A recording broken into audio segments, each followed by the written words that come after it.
Where we can recognize the work of the creative do. So I want to thank all my thank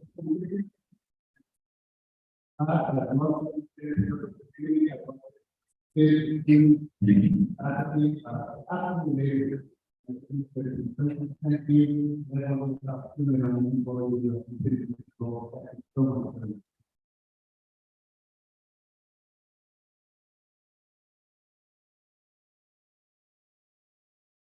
And I also want to say, the real honor of working with the zone, 20 years of living in the community.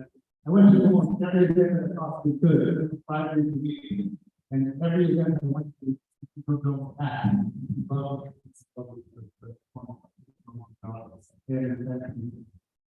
very partner. I'm also nothing to say, I'm both of the back to the people that want to know about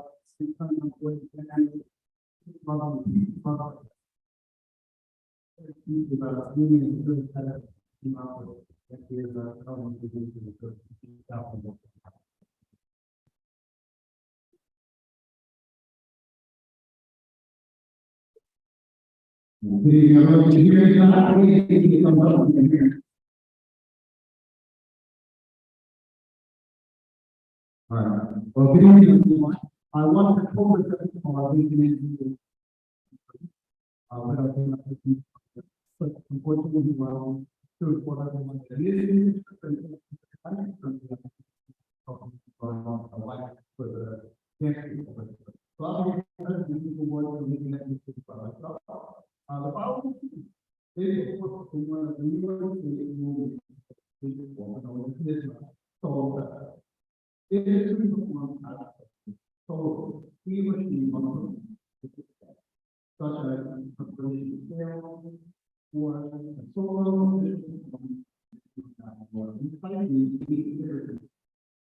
while you could have to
Just give me 1 second, right? At this point, I'm not converting on the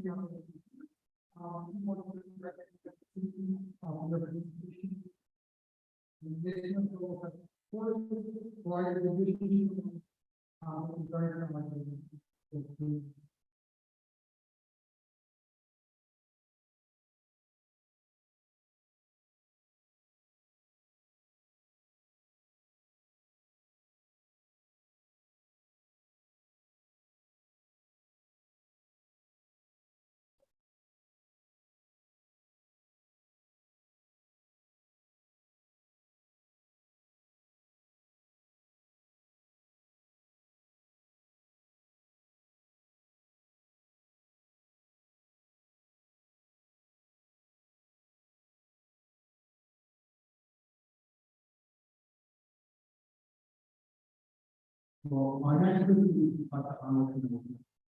these students were top funders for the kids of challenge. To give you an idea, Indiana student is $12,301.80.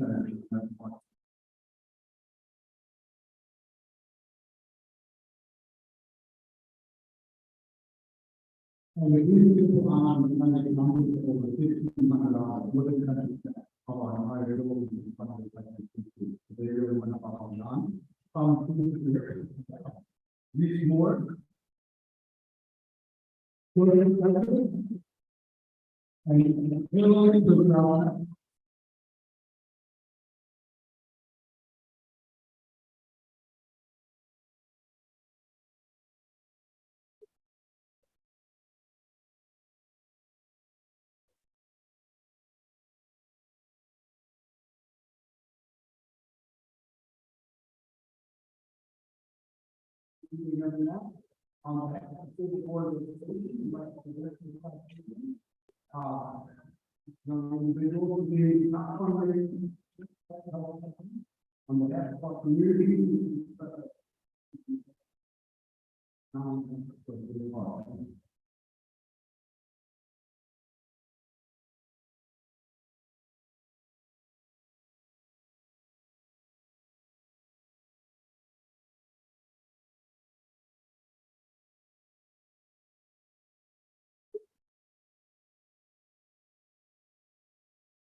And, what are the, like, to extend our feedback?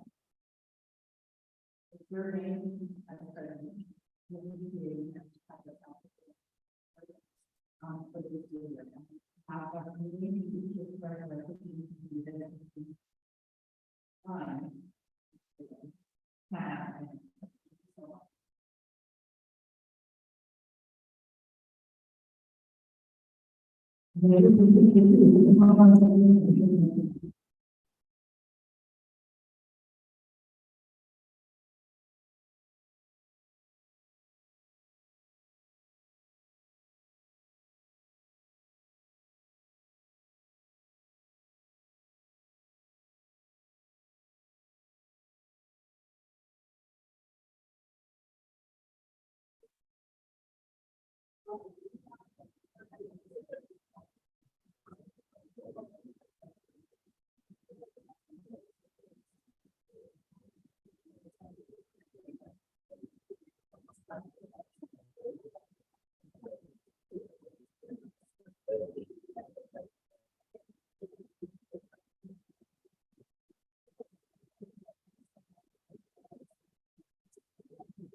Our team is required to have work. Thank you,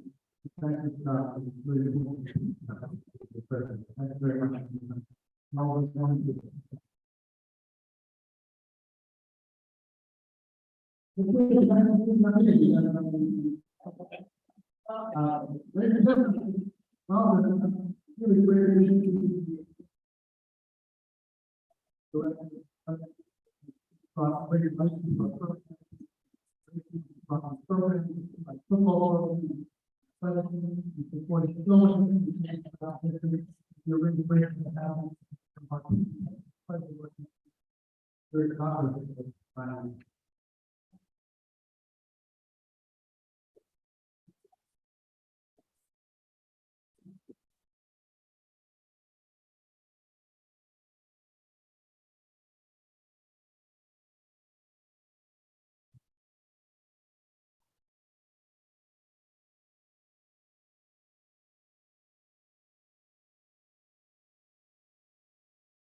right, thank you, Dr. Ferris, school education, administration, coaches, teachers, student athletes, program. To be honest, here tonight, your support is incredible. What I'm going to do briefly is review our spring by team very quickly, and then move on to recognize 3 of our teams, 2 that are new programs, and 1 from supplementary training here.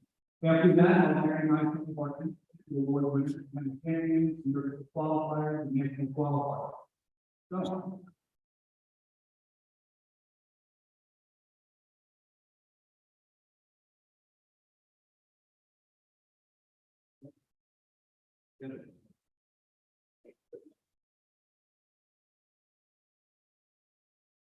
do it.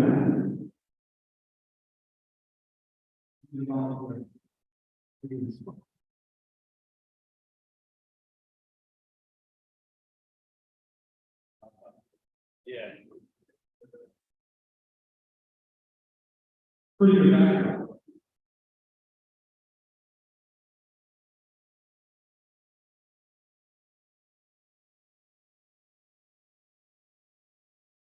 All right. Al, you have that. Okay, stay around. Stay there. All right, now we're moving on. At the meeting on the secret here, the winner bracket finalists. And I think we're going to start out in TV here.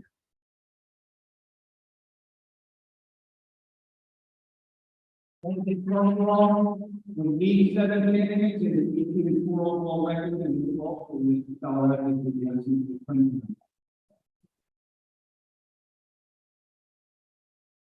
we want to cross 511 and also need to start out in the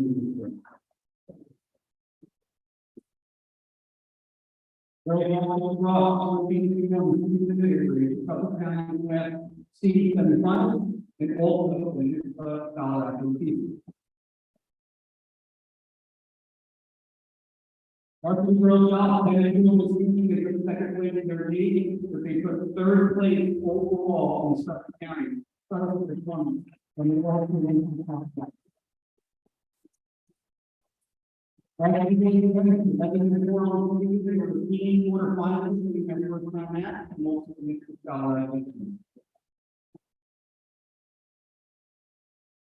Martin Rose was trying to deal with the season and this is dollar acquisition. I would like to shout out a leadership baseball team. It was 10 on the first line of the league.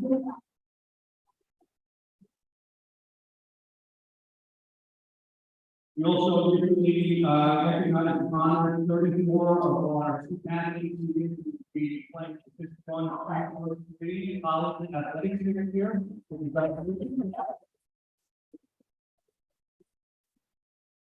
Maybe we have a first ever senior and academy award banquet, the building bar, we had over 20%, and these were some of the pictures from our community. It was incredibly nice in the fact, Dr. Carter, and that's what we did.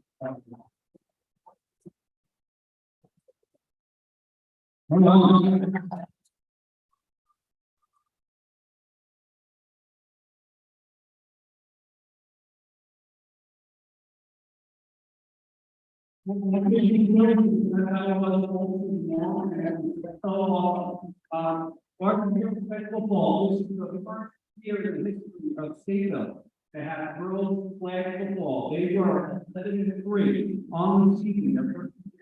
They were quarterfinals in the tournament and also the scholar team. We had 47 girls on this team. And for one time, when it started to finish, how they were, it's really a testament to their hard work and our incredible coaches, coaches.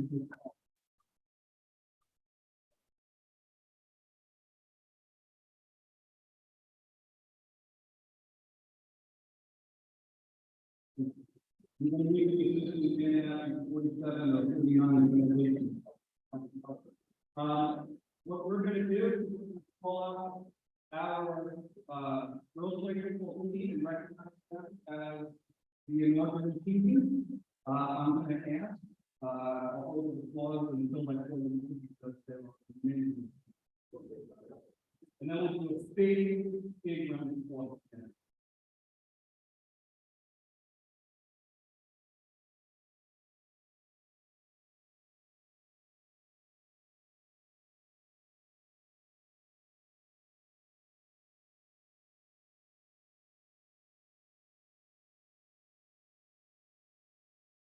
All right, here you go. So they're already here in the level. Moving out also. So here, Tyler Canarello, Courtney Defendant, Caitlin Bowen, Madison Crane, Grace Collins, Faith Herman, Mia Simone, Lindsay Clement, Taylor Clement, Radhani Ford, Katie Hillary, Ella Paul, Tyra Patton, Grace Healy, Franny Plata, Hala Solar, Angelina Lostrasa, Adela Lastra, Brianna Lynn, Elizabeth Mansfield, Eric Marshall, Ashley McBride, Olivia Moynihan, Savannah Perez, Jess Perkins, Devin Petroselli, Lucille Riley, Carolyn Minoso, Faith Rogan, Ava Drew, Gracelyn Sarney, Amelia Sarney, Caitlin Study, Lauren Smalley, Sydney Guarini, Abigail Street, Madison Kennedy, Ella Brown, Emma Savaglia, Ella Frico, Sienna Turner, Ava Badia, Haley Mignon, Riley Wilson, and our incredible staff, Lisa Hanson and Matt Scott. Congratulations.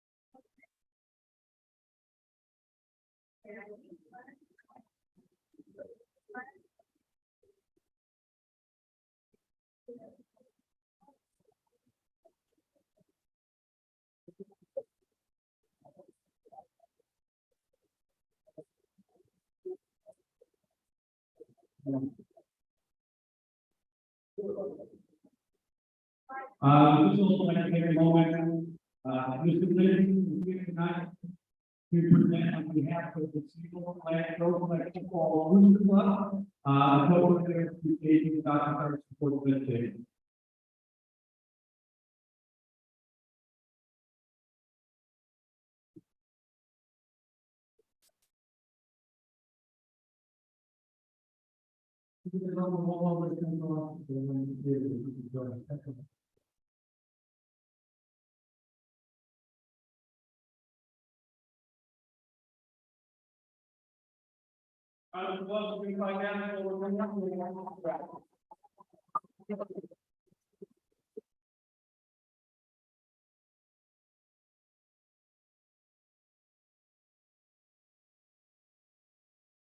Unified basketball, having the opportunity to support from Dr. Carter for the education of the community. This is one of the most proud moments that I have ever had in the education career over 20 years. Unified basketball was a special position not only for our players, but for our school community. They went 3-2 on the season. They were a style athlete team. And when they won their 19 at on senior night, we had the whole, the first game, obviously, we had that summer basketball and in our first game. So congratulations.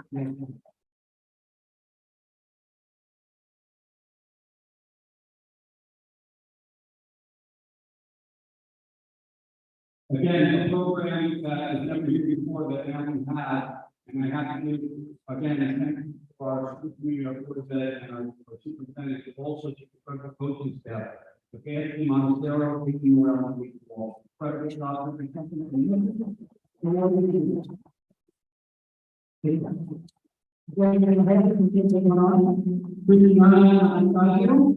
Patrick McGee, Joseph Blanco, Lily Planter, Harper Vernon, Dominic Tracy, Daniel Hollinger, Stephen Carter, Nate Kavanaugh, Hayden Kelly, Lisa Cavalier, Mia Lightning, Morgan Lincoln, Amelia McCarthy, Aiden Orlando, Emma Perry, Alexander Sullivan, Brody Walter, and Isabella Dunn. Our coaches, Anthony Montero, Hayden Rose,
We are so proud of doing the work.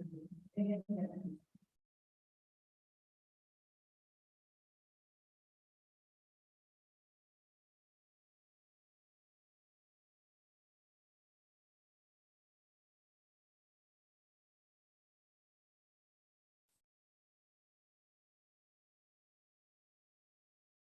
just have to give a shout out to the county on. Maybe scored the winning game was one of the main here in the last second, when he scored. I did get the score winner, so the last one was winner. They scored this one.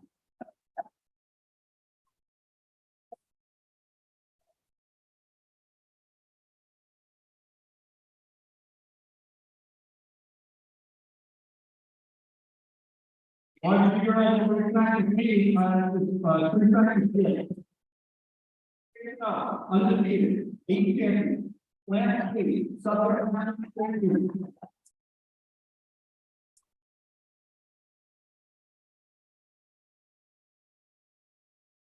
We need to tell athletes, here we go, practice, the meeting, what is the original for cross country, transfer to spring track field?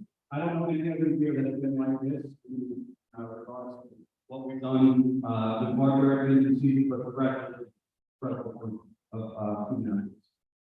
Free track field, Lee Domino, Matt Bennett, Alexander Burke, Abigail Carter, Courtney Woodward, Abigail Lee Shaw, Hannah Desiderio, Ava Dexter, Marion Duffy, Caitlin Rowland, Isabella Green, Olivia, Madeline Ricker, Elena Patterson, Megan Blankovitz, Natalie Laurel, Kate Emmanuel, Elise Marino, Beatrice Buchanan, Maddie McKillop, Caitlin Monahan, Katie Nelson, Summer O'Brien, Aislinn Harris, Erin Harris, Gabriella Rainey, Cameron Cristivo, Trinity Cristivo, Julia Sack, Ava Sanchez, Marissa Stephan, Holly Strine, Emily Peterson, Taylor Peterson, Jordan Weber, Hannah Yahada, head coach, Tom Duffy, also last week, Suffolk County Coach of the Year, and assistant coach, Children's Association. Congratulations.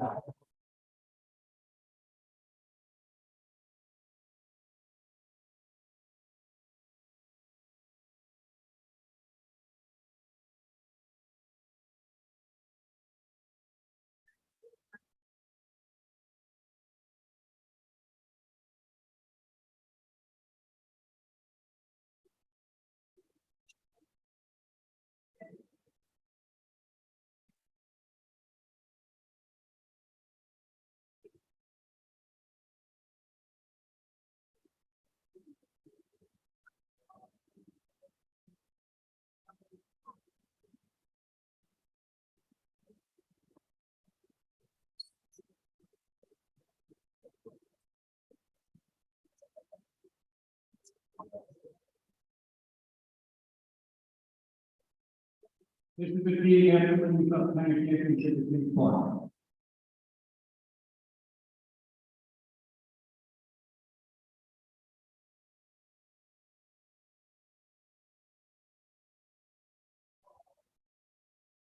And congratulations, all 10 spring varsity teams with dollar entry. That's incredible.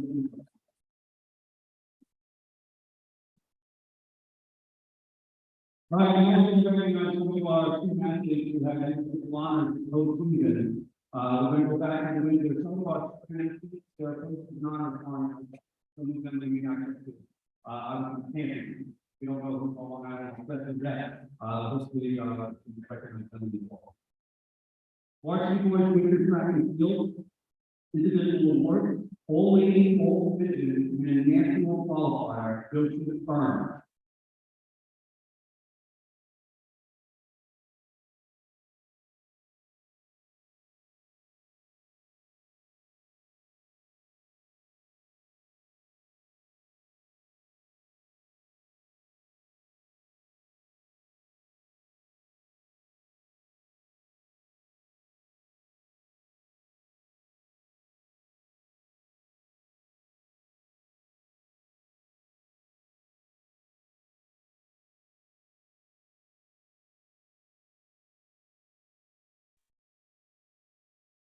Only all district national qualifier Michael Milo.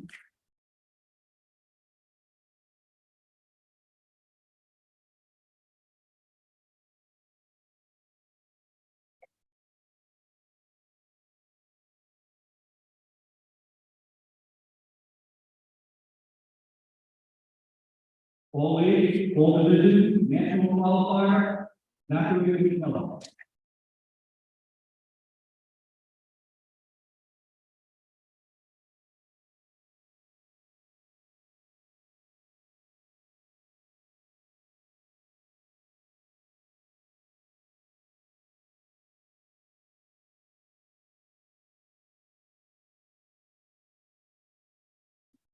This year, we will be trying to field is coming in only all division qualifier to the next qualifier. And if you can intersectional relay, section 11, we work city champion. Jack Holmes.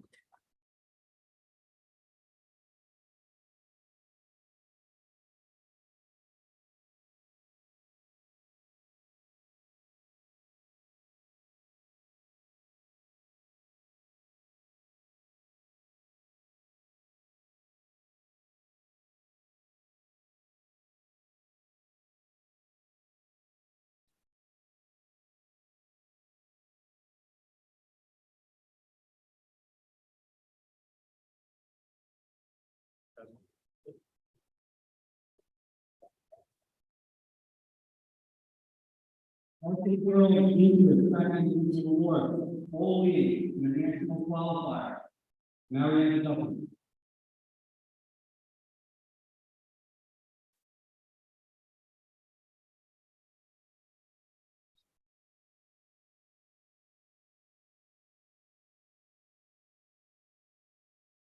Only national qualifier, so Peter Department.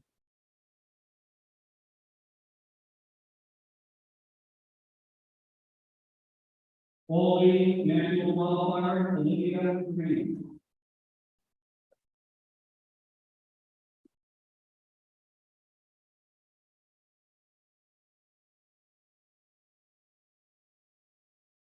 Only Old County and the national qualifier, Mary Langford.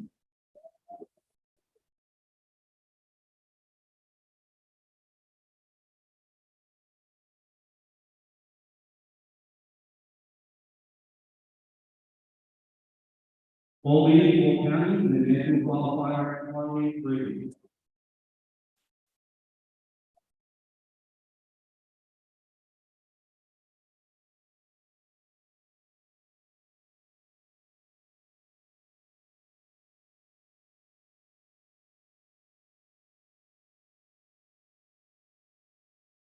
Only Old County national qualifier, Kelly Tesson.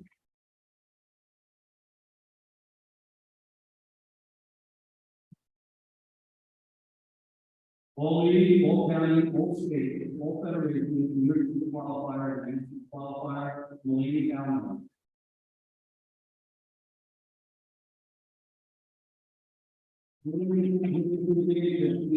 Currently in Middletown, competing at the New York City Championship in the spring.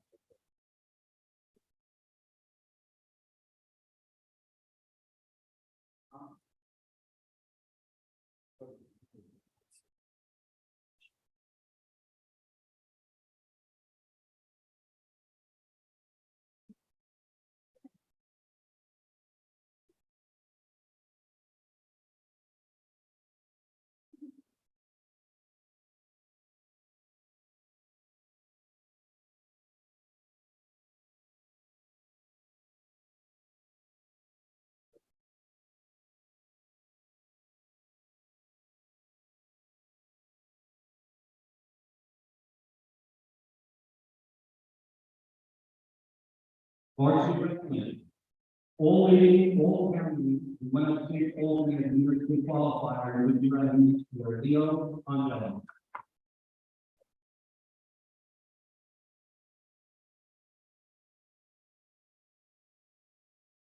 You do it, right, Leo?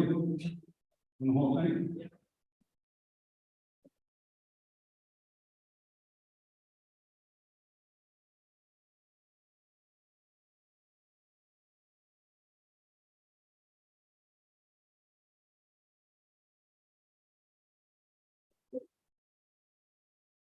Varsity girls basketball. The student athletes all made all conference, all counties, and all Long Island, first in the game.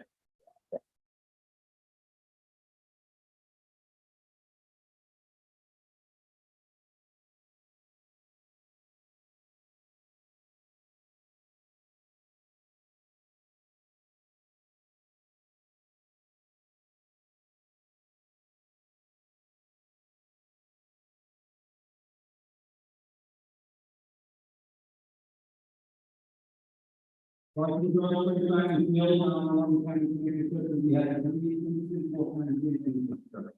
The first competition of the year tonight, our competition is 2,000 meter at state, to the 3,000 meter supplementary training in Lane County.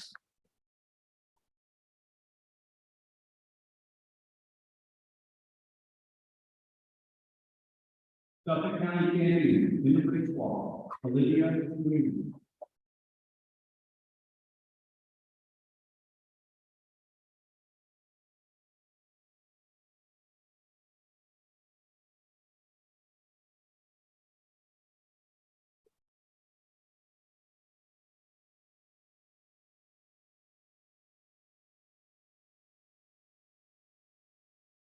Suffolk County champion is Summer O'Brien.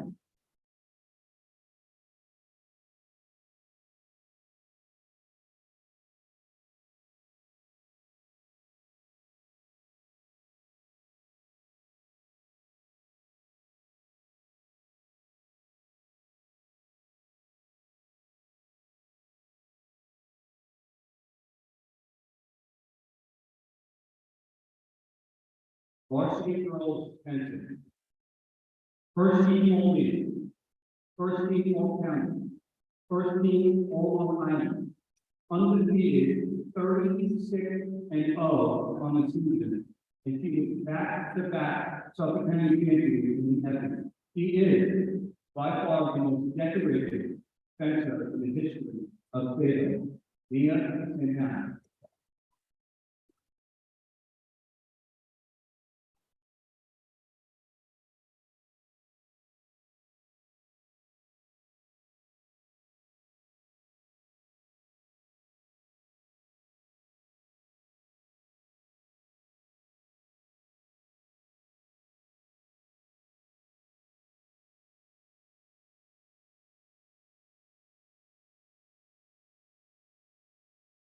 next, I'd like to honor one of our coaches. He was the National Federation of State High School Association Sectional North Region and New York State Girls Golf Coach of the Year. And that is Mr. Tim Gilman.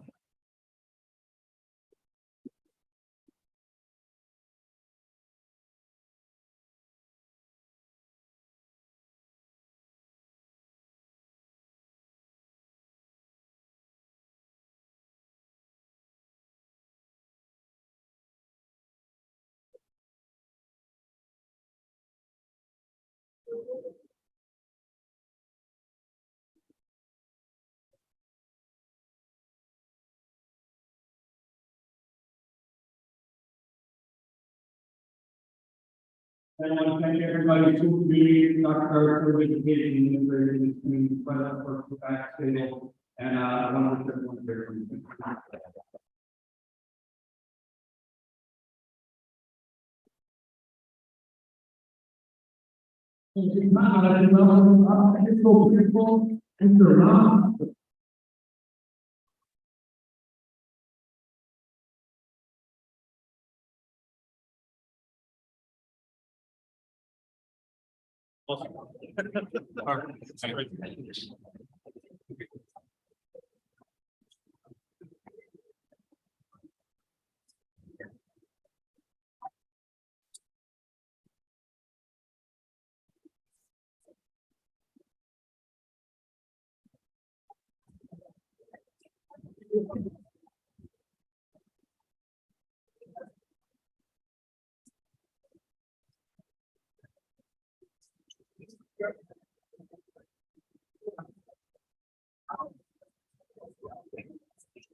Good evening, everyone.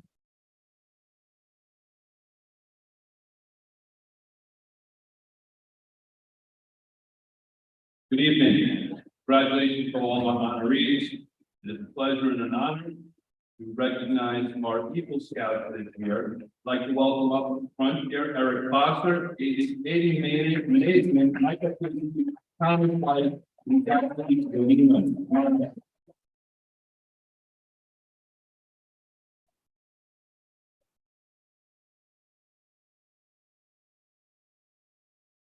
These young men have earned the highest rank possible in the Boy Scouts of America.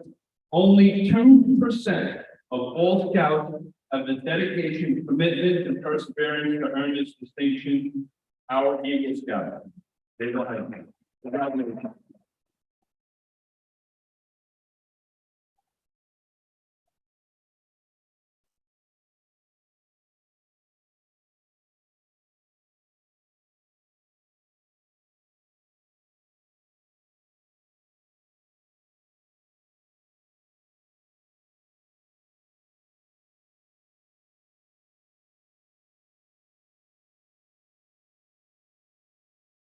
Congratulations.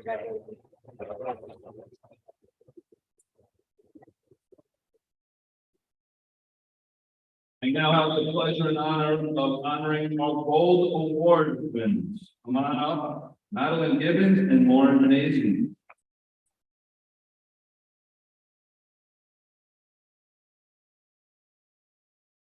The Gold Award is the highest achievement within the Girl Scouts of the USA. Only 5.4% of eligible Girl Scouts successfully earn their Gold Award. We have 2 of them. Congratulations, ladies.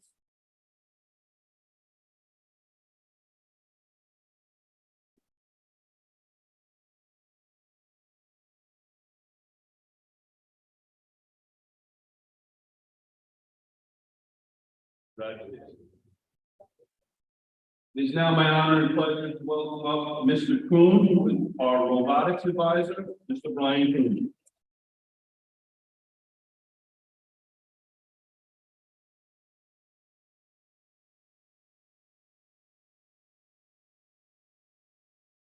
It's an honor to be here tonight to recognize the graduating seniors of the high school robotics team. Every year we compete in the first robotics competition.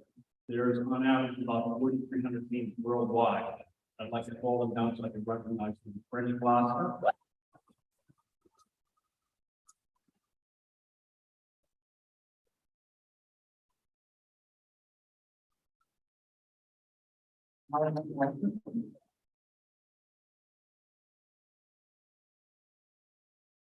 Rocky Robinardo.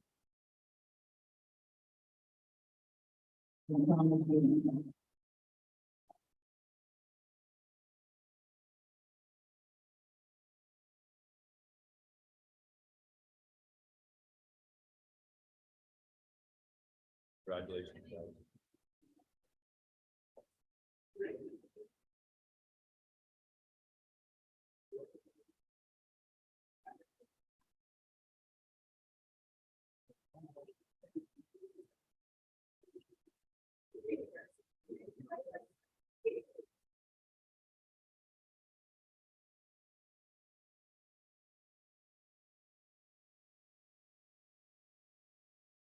Okay, I have the honor and pleasure of recognizing 2 more students this evening. I'm going to begin with welcoming Karishma of Karishma Feltus.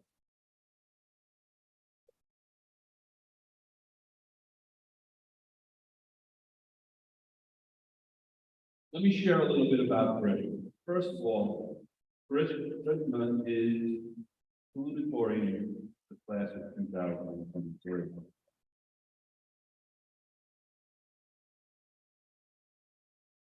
Karishma is both brilliant and driven. She has a passion for music.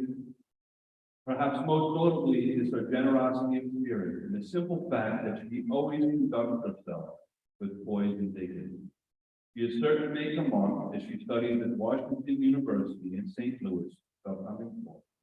Please join me in congratulating salutatorian class of 2023, Miss Karishma Patel.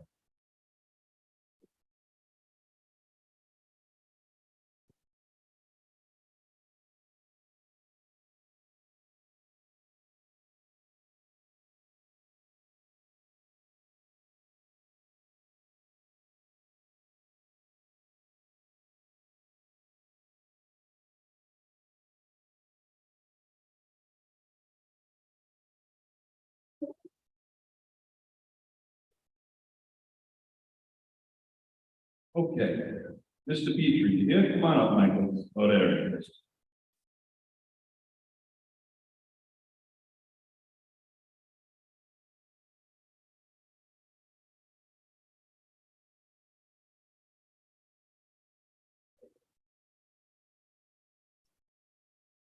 All valedictorian, Michael Petrie.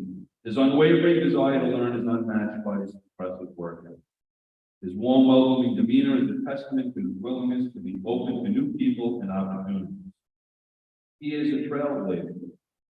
One of the most noteworthy character traits possessed by this year's most talented and accomplished student is his humility.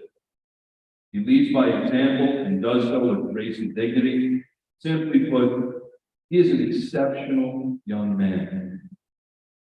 He will be missed as he furthers his studies at the University of South Carolina. It is with a tremendous amount of pride that I introduce to you this evening, valedictorian for the class of 2023, Mr. Michael Petrie.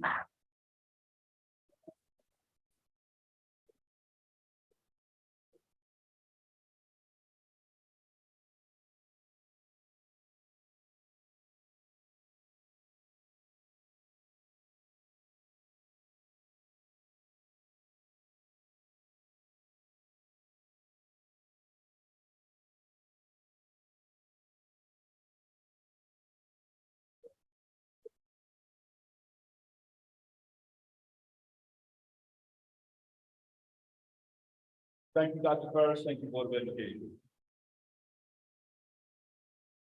I just want to take another moment to recognize how special this community is, how amazing our students are, how much they achieve, and how much we are grateful for. I think in a world that can be very challenging, we often take time to celebrate and find joy, really appreciate those we have around us. I just want to again say that you are appreciated, the families and the community, we appreciate our students, we appreciate our staff, and thank you for all the work you do with our children. Thank you again, everyone, for the lovely listening for all of you wonderful activities for our students.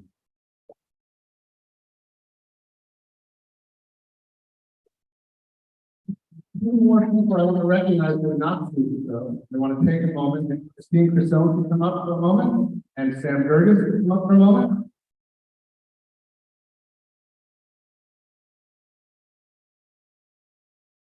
Very few people know how challenging it can be to work in the central office, to deal with the, not only the detail, running of the district, but to dealing with the stress and the anxiety, making sure that all of our 2,400 students and 5,000 parents and 1,000 employees are getting everything they need. And these two have done that with quality, with great skill throughout their time.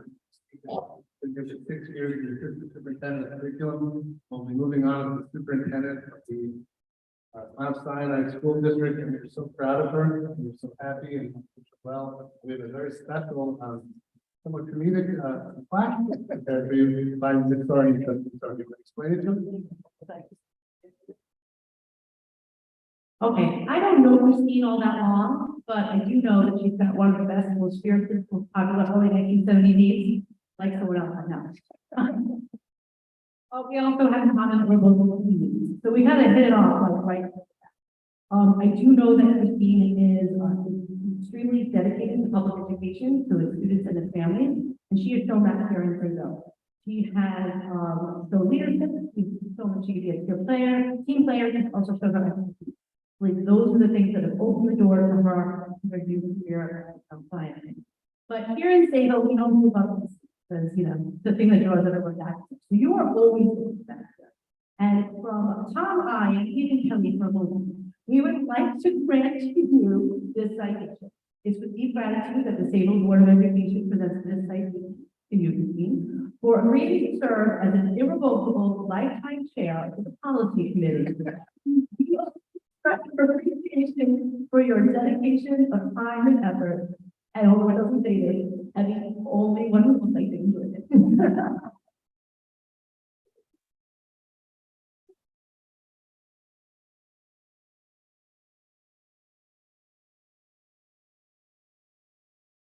Dr. Sam Gerges served the state of school district for the past 2 years as assistant superintendent. He's done a phenomenal job organizing the department, making sure that all state bills are paid on time, That's one of the things that, you don't do, nothing else happens without money.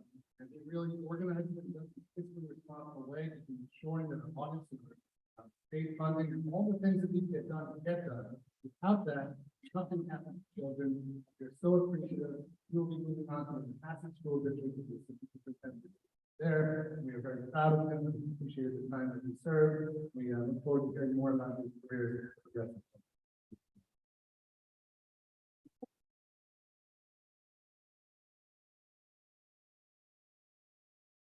Sam and I, some conversation about.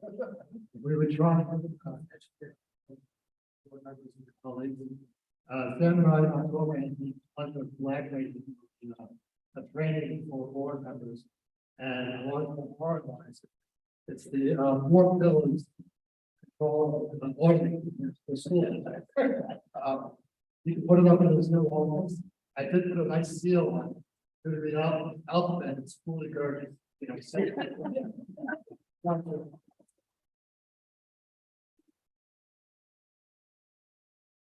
Only common sense, any clue what that's all about. I'm gonna get a quick picture of this. That's going well.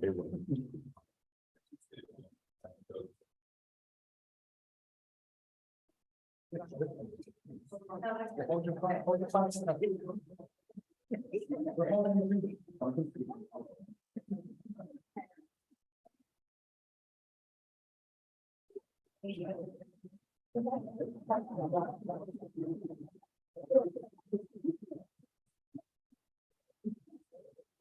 So once again, we want to thank you. This concludes the celebratory part of the business meeting. We're now going to transition to the regular business meeting, where we'll have a business meeting for public comment.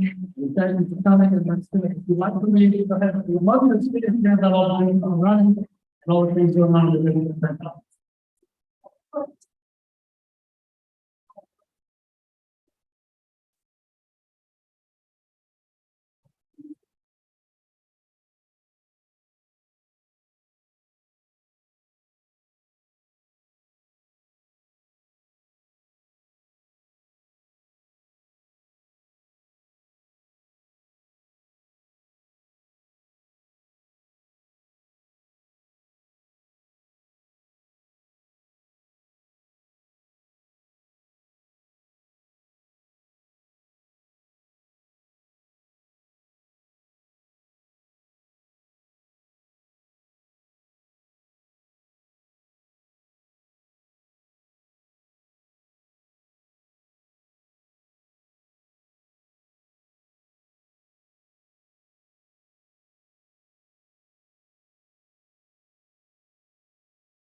Give it a minute so everyone can get seated, and I hope everyone can hear us about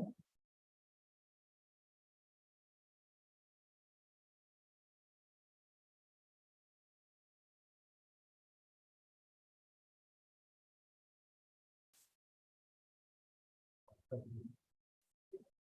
And I just want to remind everyone that the acoustics in the room are not terrific, so if you're going to speak, you can lean into the microphone and speak loudly into the microphone so everyone in the audience can hear.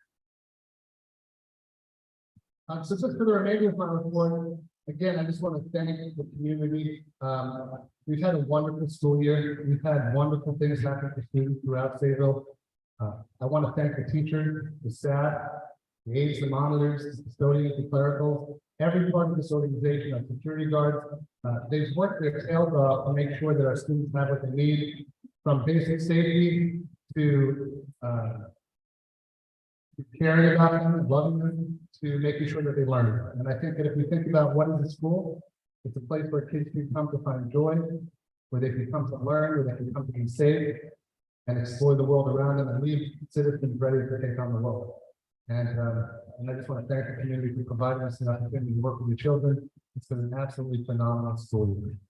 I did want to address one issue that is really not issue from our standpoint, which came up statements about the middle school. And I know some people here that kind of bring that to attention, but I want to kind of clarify. There really are no issues that we've noticed at the middle school that have been large. Every month we recognize different months. So we have Black History Month, we have Women's History Month, we do Police Week, we do all kinds of different showcases throughout the school. We did have a pride display for Pride Month this month.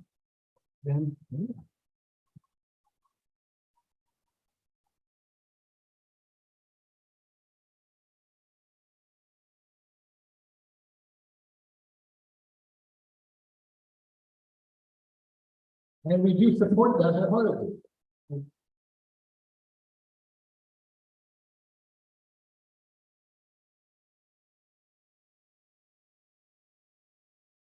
But I also want to point out that there really, from our perspective, was not much issue regarding that showcase. We had 4 emails from parents that they were basically saying that some of the items in the case they felt were not appropriate to the age range of middle school. Our principal looked into it. We had 2 items we felt were kind of on the cusp, so we took them out. But for the most part, everything else in there, we fully support that every child needs to be able to go to school, feel cared for, feel safe, and be able to express themselves and be proud of who they are.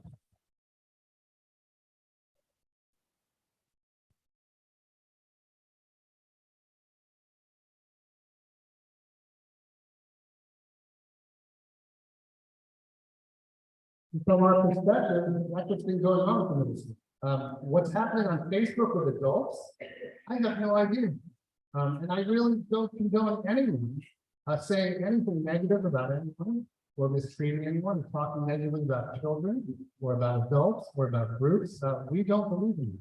What we believe is that every single child and every single person in school deserves respect, deserve to be honored, deserve to be supported in who they are. And we will continue to fight for that. We also do not condone any harassment, any racism, any anti-Semitism, any mistreatment of people based on their beliefs or who they are. We will not tolerate that in our schools, and we will stand strongly against that.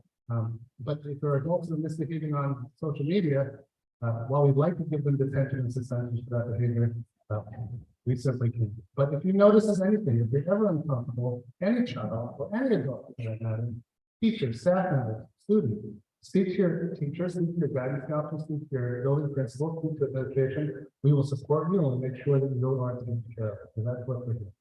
So I just want to make that statement up front. And from our perspective, though, things at the elementary school, things at the middle school, things at the high school are going phenomenally well. And we're really proud of the work of our teachers. We're proud of the work of our aides and our monitors. We're proud of everybody. And we shouldn't let social media make us think the world is otherwise. That world is kind of not aligned with what we're seeing as the real world in our school. So that's our statement, and that's my report for tonight. Thank you very much.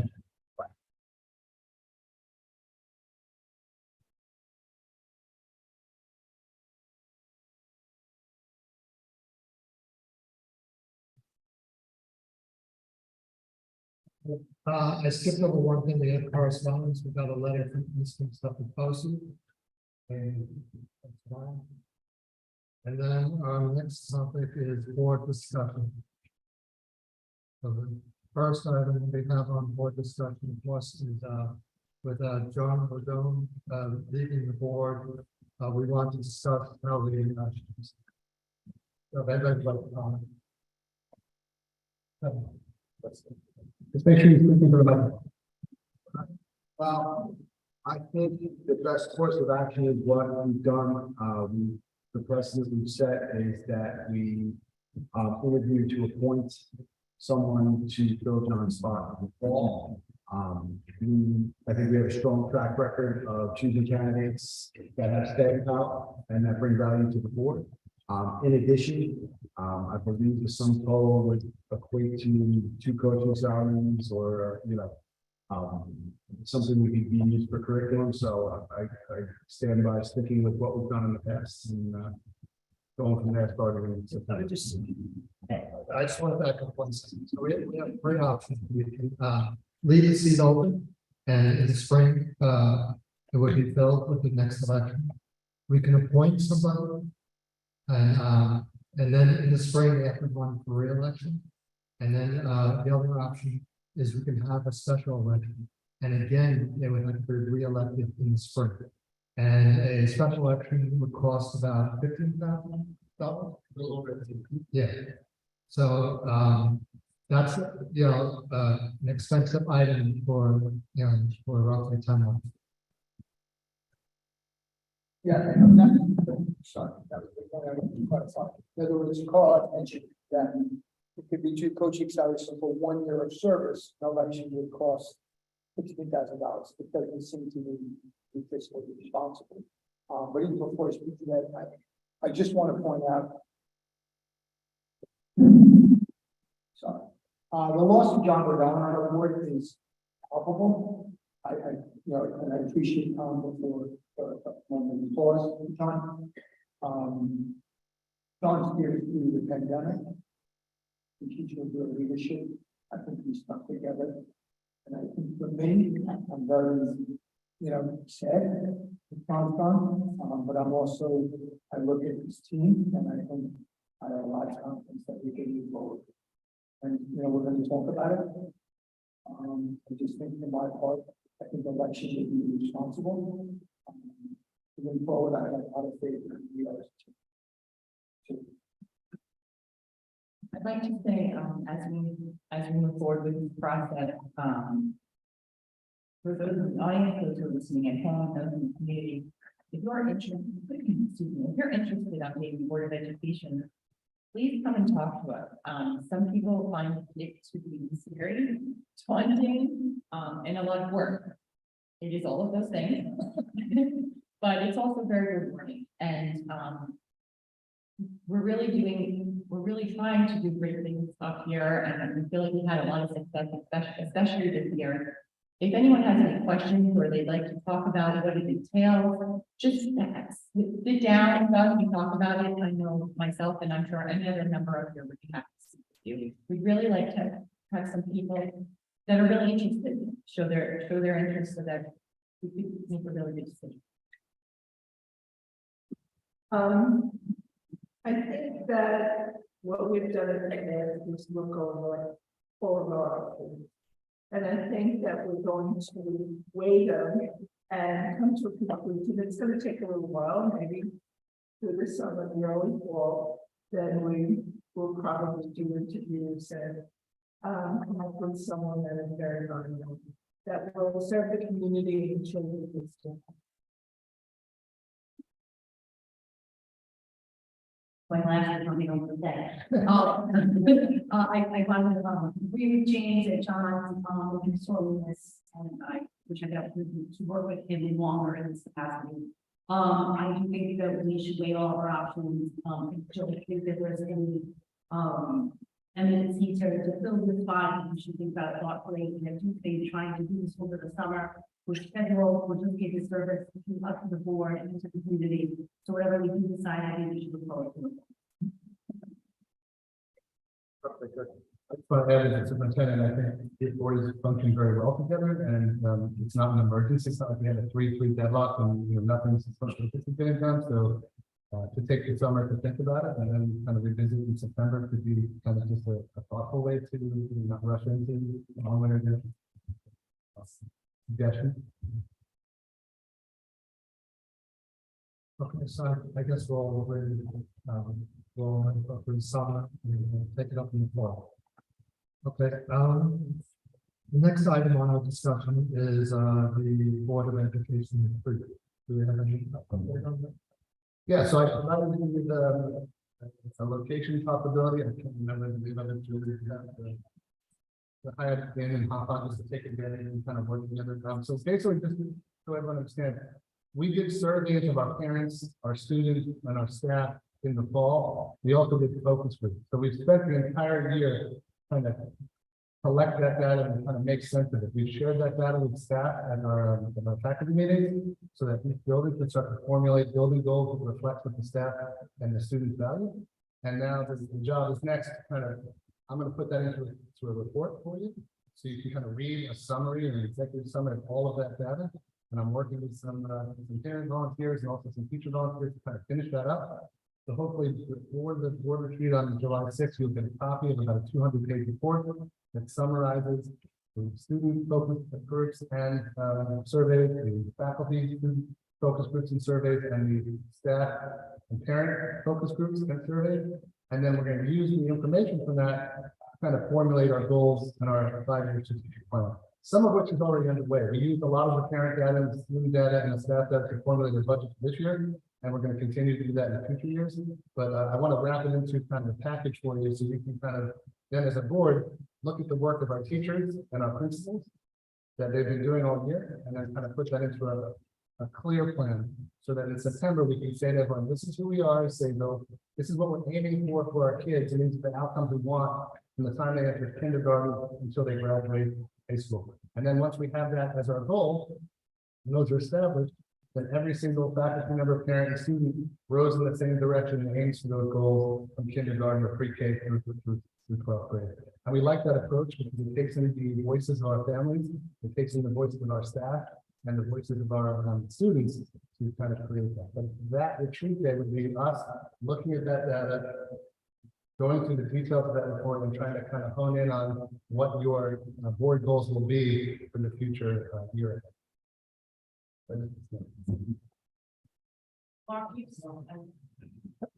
you started there last summer. That was one of the first things we did was a board retreat when I came on. And I think that I did exactly that. And that's just to gel with the board. It allowed us to sort of set our goals and to watch that process come together this year. And then be able to reevaluate the summer. I look forward to it. Thank you.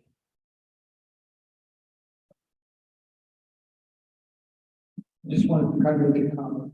I think one of the things I appreciate about, for the first time, I think really in our school's history, and I've been paying attention for a long time.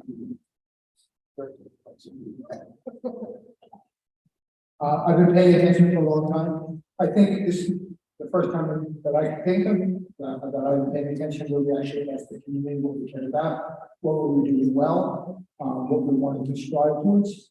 But one thing I wanted to specifically cite, so we turned to a town of educators to ask them their opinions, which was a good idea.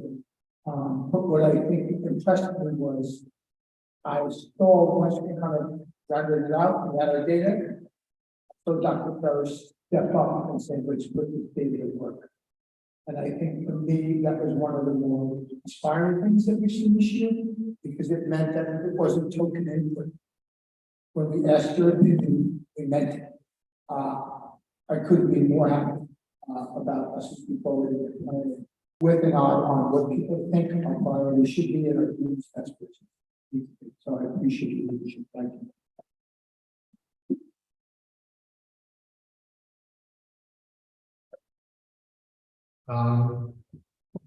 Let's go to the next item on our discussion is the claims audit report. Anybody? Good. Everybody ready? Okay. And now. I would say, I want to thank Sam. Our finances are in very good shape. Our audit report for the state and from our private auditors has been exemplary. Thank you very much, Sam, and you are for leading this.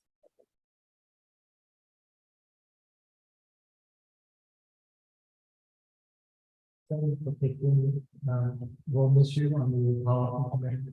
But you can come back anytime.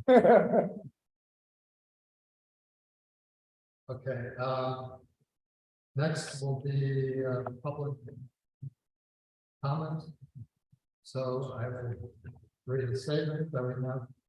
The Board of Education and our administrators listen carefully to what members of our community have to say And we follow regulations specified by law and policy as we encourage our community members to offer public comment to the Board of Education. The Board of Education requests anyone that participates in the public session to demonstrate civility and may address the board. The Board of Education meetings are held with public view, giving the public the opportunity to watch and listen to the proceedings of the board.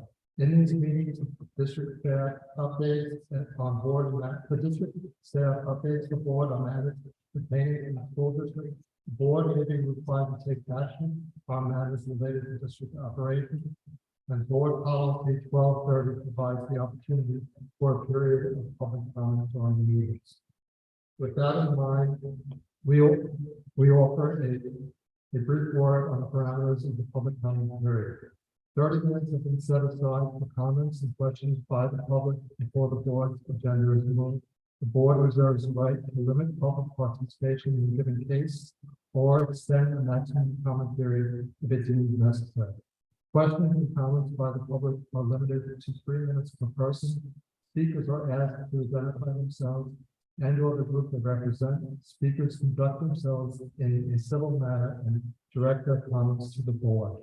The board will not permit discussion involving individuals of district personnel, students, or community members. Thank you.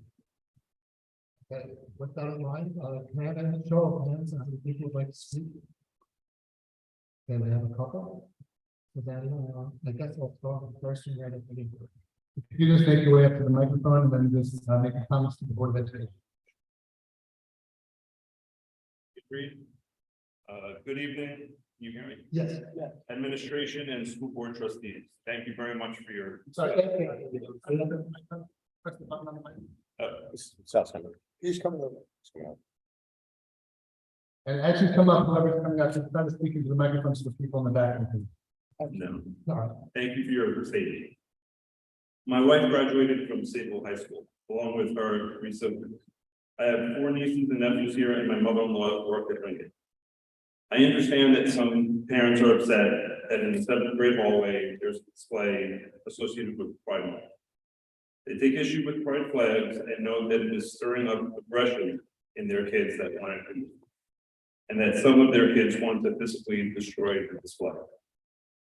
One accepting person can decrease a gay or gender expansive young person's risk of suicide by up to 40%, just by being supportive, just by being kind. It's a choice every student can make to be kind to another student who may be different in some way. Every single student must feel safe and supported when they walk into the doors of their school each morning, so they can focus on academics, sports, clubs, friends, some fun, and so they can develop and prepare for the world after high school. And guess what? If they go on to college, join a corporate firm, the military, the police force, all of these entities have policies in place that support all people. When those students grow up, what will be the repercussion of destroying a pride display at the place of employment? I hope that all parents in Sayville can partner with all students, educators, administration, and the Board of Ed to ensure that all students are safe at school and not only tolerated if they are different in some way, but that all students are embraced at school, every single one. Sayville has always been a welcoming community that embraces all, and let's continue that as from.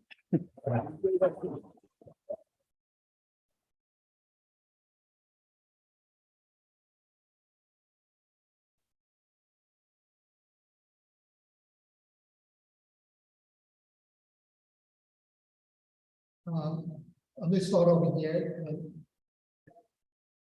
Oops.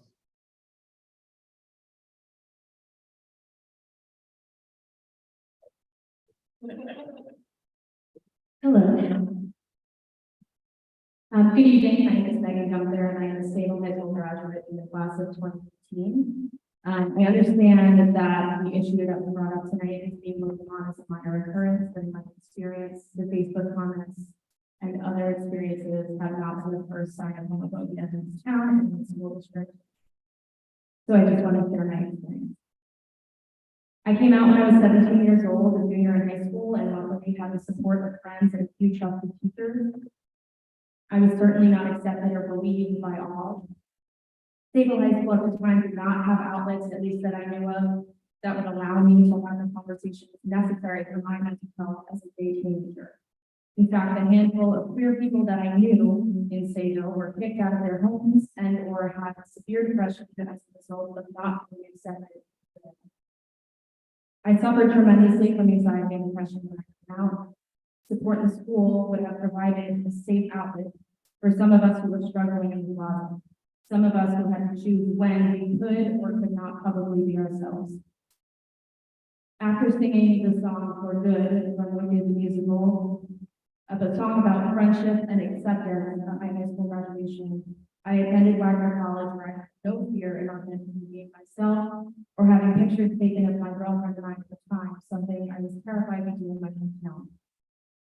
I am now the CFO of the Ryan K. Younger Scholarship Fund, a fund that my parents and I created after the loss of my brother at 27 years old. Last night, I had the privilege of presenting this award to a deserving student, providing a significant monetary scholarship to a high school senior for the third year in a row. My speaking this evening is not to tell you about myself, but to offer my experience as a queer member of this community that makes an effort to give back to our school district in every way that I can. My career has led me to a management position with the Arthur Miller Foundation, an organization that's purpose is to fund public school arts education. Our programs have conducted extensive research on the impact of social and emotional learning. I could go through statistics and spreadsheets with you, but I will leave you with the main outcome of the studies.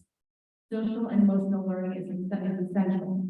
The supportive posters and the visible encouragement that staff members, student organizations, and others have made visible within the hallways of Sayville Middle School, Sayville High School, outside of the classrooms, are just as important as the equations and formulas being learned inside the classroom. I certainly would have benefited from knowing that any of my teachers were allies or supportive of me. With the work I do for New York Public Schools, the support offered to students through my brother's scholarship fund, and the love that I have for this community, I implore you to support, believe, and love your students with all that you can. I know firsthand the detrimental effects that hatred and discrimination can provoke. Thank you.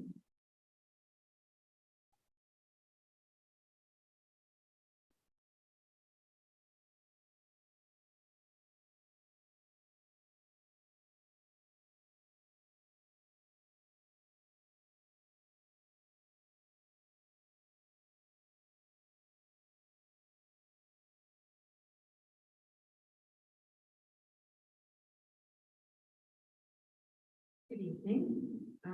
I cannot follow that. That is amazing.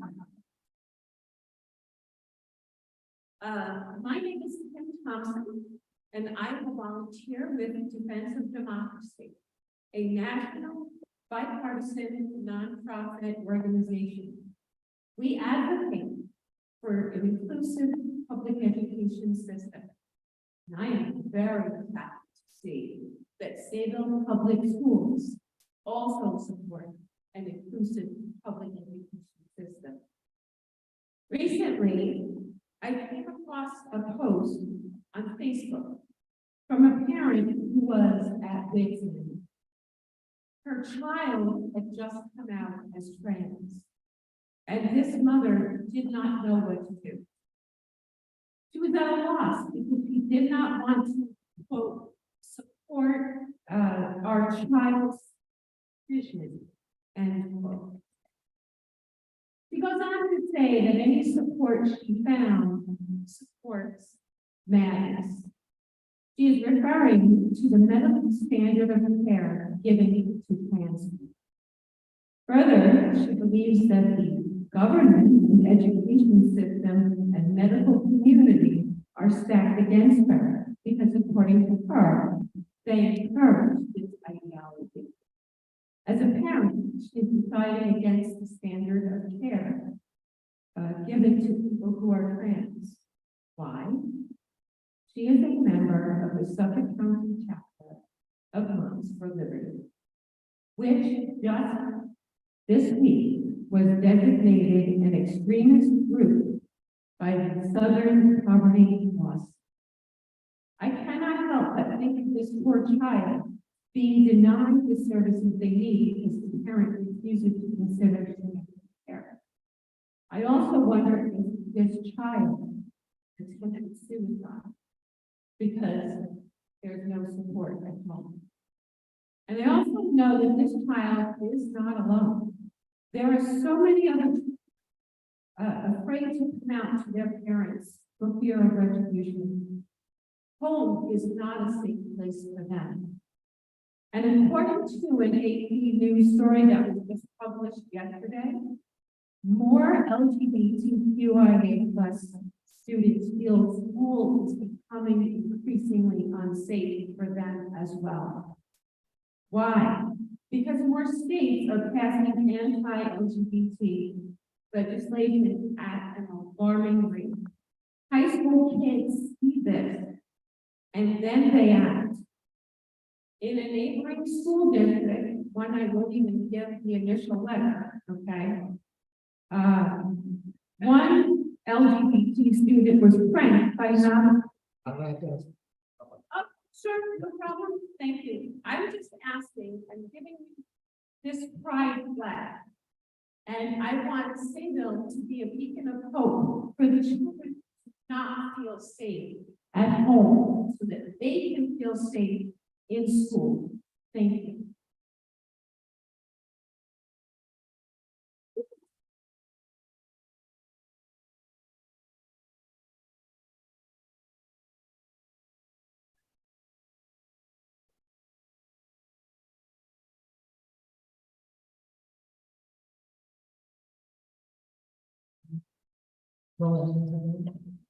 Right at the,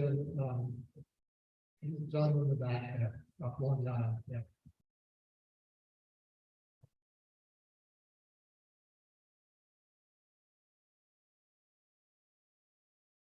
Good evening. My name is David Hillman. Pronouns are he, him, his, and I am the founder and president of the LGBT network. I want to thank you. I really wanted to come up and say thank you for just laying down the law pretty much and saying that all students here will be supported, not just accepted, but supported, celebrated, and nurtured. And you are a model school district. We've had our share of going to school board meetings, right to the west here, right, not too far. And when we had heard from folks that something may happen here tonight, ironically on social media, 23 years ago, a memory popped up on my social media. And that was when our organization held the first ever prom in the suburbs for LGBT youth. And it was less than a mile from here at what was the Highland Hills Health and Country Club. And I'll never forget that day with over 250 young LGBTQ youth that had a smile on their face where they were just able to be free to be. That was the theme. And what you are doing here is enabling our students to do that. And so it is such a pleasure to come to a school board meeting this year to simply say thank you. It really means a lot. And happy Pride, and we hope that everyone comes to Long Island Pride this weekend, which will be in Huntington on June 11th. Thank you.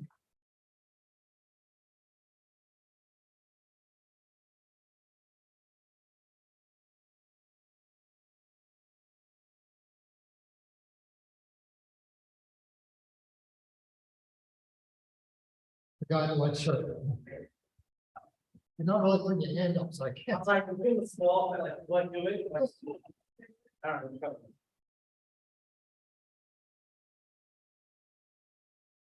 What's everyone doing? I'm John Ciampati, Sayville resident for 7 years. Before you spoke, I had a whole really cool catchy opening. I was really going to wow you guys and people behind me.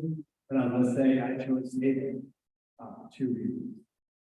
One was the outstanding school, and two was because I felt very safe here and without gay parents. But seeing the disgusting thing on Facebook was going to make me feel like I really didn't feel very safe. When I first moved here in 2015, every single morning I would run to my fence fear to see if I was pregnant. So these people that are on Facebook come through their houses and they talk about gay kids and LGBTQ plus kids. They don't know that. I've done that. And while I was here in Sayville, on a ferry, a couple of years ago, I saw a high school teacher, English teacher, who was not out in the 90s. And he saw me, I'm an out educator for 12 years. Sorry for people are offended by that as a crowd. But I am an out educator and this saved many lives by being out. And when this gentleman saw me on the ferry, he apologized. His husband, I said, crying, saying, I'm sorry, it's not strong the way you look. And as a kid, a grader, sitting there watching the guy, hands flailing, I'm saying, why don't he tell us that? A little bit, not indoctrinating, but just saying, you know, hell, I was at my 5th grade teacher's wedding. I'm sure a lot of people here have been to their teacher that, you know, knowing husband in the wife. This guy was so upset, he was not able to be strong enough for me. And as educators, as people on the board today, what you've done tonight, personally, was beautiful. As someone who has done SEL classroom, there's a life journey as an educator, being out, I'm not talking about it. It's not part of me, it's not all in there. I gotta tell you, the people that are on these liberty pages talk more about LGBTQ than we do. You want to talk? I don't know. I'm sorry.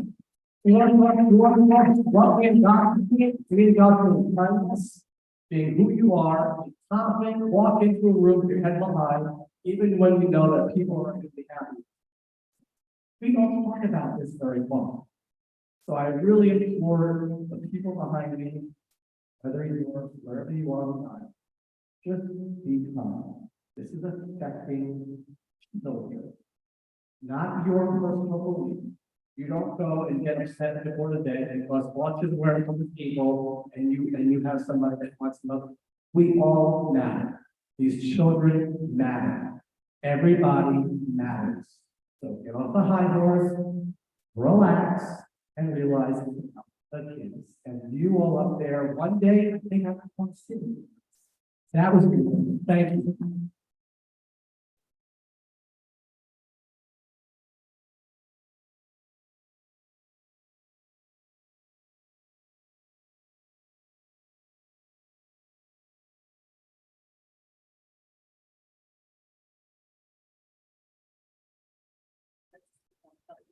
I hope that's okay. Hear me? Yes. I'd actually like to speak privately with you. Two of my nephews have suggestions to make those cases more supportive for those students and empowering. But I'll go over that privately with the building principal. So I'm here actually to speak about appointing or electing a school board member. So I've been coming to meetings for about 20 years more on and off, but most regular over the last 15. And over that time, we've appointed about 5 candidates. The candidates that sit up here, that's the community, not the 6 of you. Okay. You shouldn't be appointing people, not constantly, maybe an exceptional situation, but this is we have a $400,000 surplus, 16,000, and we moved over to the general fund and paid for the election. If it doesn't, right here in public, I'm offering to donate $2,000. And everybody's got to make it. I'll pay for it. The right thing to do. Let people run, let the community. I understand you all work together well, but I don't think any other member of this community would work well together. Everybody is here for kids. I think that's important. I would let them donate it. You can't set it aside for a person that fund and people have to vote and we have to use it or not. The other topic I just wanted to bring up, I wanted to thank Sam. He has been a breath of fresh air. I usually deal with the business superintendent when I have FOIL information or when I'd like to go over finance and speak directly with Dennis. I'm sure you all do. And he has been overlooked, totally honest, loaded with integrity. I've researched what he told me, and it's true. His desire to educate people is truly refreshing. And I will miss learning from you, Sam, and working with you the short time that we have. Your leaving will be our loss, but it will be a gain from the professor, and I wish you the best. Thank you for coming to these meetings. This is your last one, so. But I hope we can see you before you leave. Christine, I haven't had to work with you, but parents have told me you have been truly accommodating with them, and I wish you the best. And I'm signing it. Congratulations. Okay. Thank you. Yes.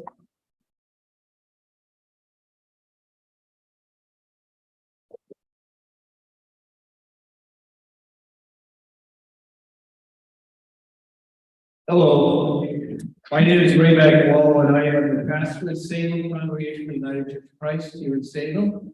And I was ordained as an OJH Presbyterian Church. So I just wanted to say that your statement tonight and what you put forth and the way you expressed it so fully coincides with who we are and how the people are needed to be treated, honored, and respected in all the great and many wondrous and diverse ways that they have been created.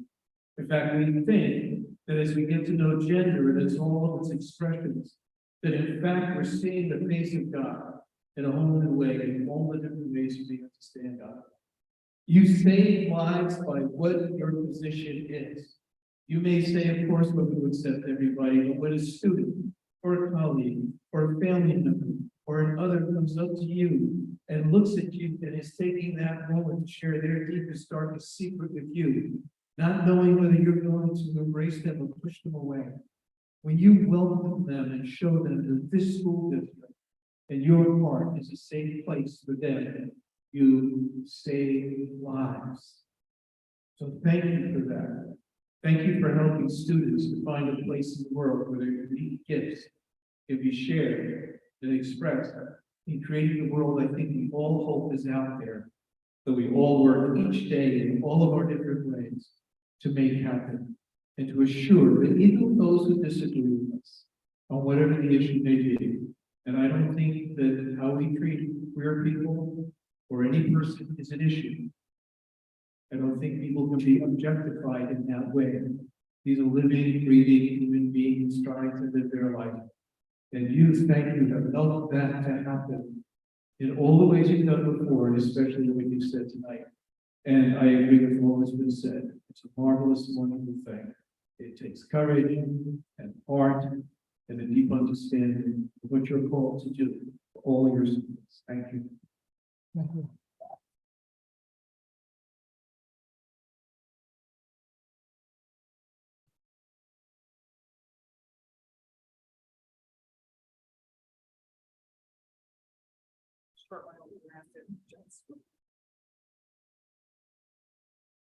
Hi, Maureen Lundquist. So I think what everyone said tonight is very inspiring. You truly love it from the bottom of my heart. And this is a question in all sincerity. What do we do for the children? Not that they're against LGBTQ, but just that they don't want it displayed so much in the schools. What do we do for those children that are not comfortable with it in school? Let's all be respectful. Yeah. Yes, because we're talking about coming to a place in the middle, right? Meeting on both sides, and that's my concern. I'm all for LGBTQ. I'm a health teacher. I want my students to always feel loved, have a place to come to. If you know me, I go above and beyond for my students. I act like their mother. And they know they can come to me if they're suicidal, gay, straight, whatever the case is. So this is not me coming from a place of I want things to be divided. This is me. I'm going to be that person that I want to try to bring things in the middle together. So what do we do for the kids that go to school and they have no problem with it? They can talk about it at home. They can talk about it with their friends. But in school, for them, they look at a place of education and they don't want it in their face so much. So what do we do for those kids? Because now here tonight, which is great, all these people are here and they're all for pride and they're fun. But like I said, the speeches of tonight, I was moved and touched, and I think it's amazing. And I think people should express themselves in any way they want to feel. But what do we do for the children that aren't as comfortable? Thank you. Have the answer or not? I'm actually like asking right now. But I'm writing down everything that everyone's saying. I do think I have partial answers. I don't think anyone has the full answer to all of them. So I mean, I know it's a far reach of what I'm trying to almost like daydream here, but that's all I keep saying all the time. I'm like, I just want us to figure out how to come together. I don't like it being so divisive. And to me, that's what breaks my heart of all things. And I appreciate the question, and I think one of I can give you a general answer to, but I want to let everyone else come. Yeah, absolutely, absolutely. And I just have one more thing, because I know I still have plenty of time. So James Birch has a photo of him kneeling on Donald Trump's throat. So we're talking about being divisive. That's not helping the children when they see that. You know, we're talking about, we come from a party of love. That's not love, that's hate. So whether how much you hate, but if you don't like the person, I don't think we should be out displaying, stomping on someone's throat. I don't think that's appropriate. So that's exactly my point, is coming to a place of the middle. You have to put your political differences aside. You shouldn't be calling on violence for anybody, no matter what side of the aisle you're on. So I just think that our board members should not be kneeling on someone's throat wanting them to die. Thank you. Thank you then. Okay, how many more questions? Yeah, go ahead. So two, okay. Four. Okay, four. Okay, right in the front.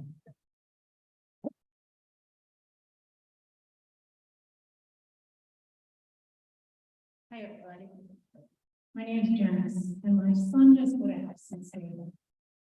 He could have taken his $700,000 and found another lovely community, Oakdale, Bayport, Eastside, something. But he chose this district because he has an LGBT kid.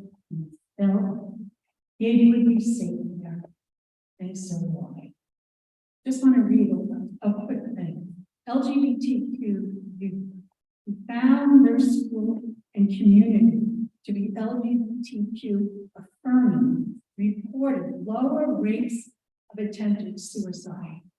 So what you are doing here saves lives. Thank you. Thank you.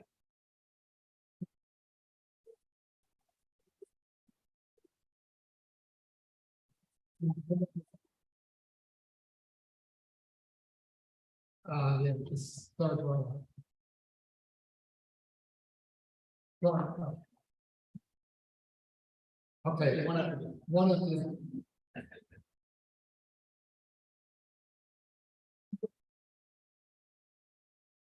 Hi, everyone. Thank you for letting me speak. Since I was a kid, I've grown up social justice oriented. I grew up going to protests, and the minority almost radicalized the community. My grandmother, my father's mother, was one of the founders, one of the first therapy programs on Long Island for those kids. My dad by this age owned a place in Bethlehem for the same purpose. And as a third generation ally, I too worked in Paris. I worked in the Paris for the past 2 years. And the happiness of this be displayed by the queer community is the opposite of what I see in Washington this year. My record, 70 anti-LGBTQ plus laws have been enacted so far this year. This is according to, was at the end of May. And it's gone up since then. And according to the Guardian, more than 50% of trans and non-binary people in the US considered suicide this year. And this was at the end of 2022. So this was before the 70 plus anti-queer laws that happened this year. And Sayville's home to many in this room, including my dad, James Birch. And notable is its home to the queer community. Cherry Grove has been a home to the queer community since the 40s and 50s and at times since the 50s. And at its root base, anonymous and happy, and that's what I've seen not only from the gay community, but the lesbian, bisexual, transgender, queer, intersex, asexual plus, and Sayville. Happiness, and that's what I hope is shown towards the queer community in return. Thank you. Yeah.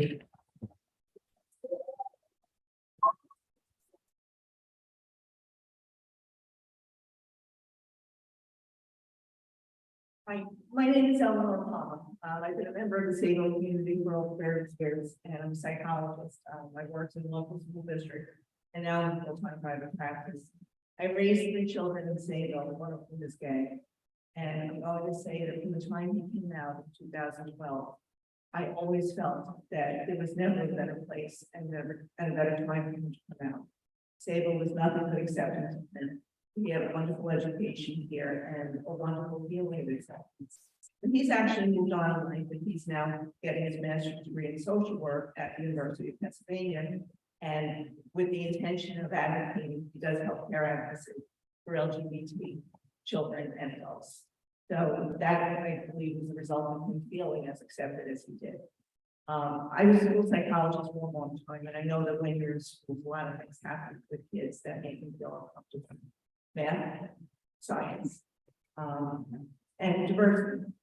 And I think we have a responsibility to teach children to tolerate all of those things that make them uncomfortable, because that's what provides the life skills that they need. So I want to thank Sayville Schools for the education they provided, and clearly tonight are continuing to desire to provide.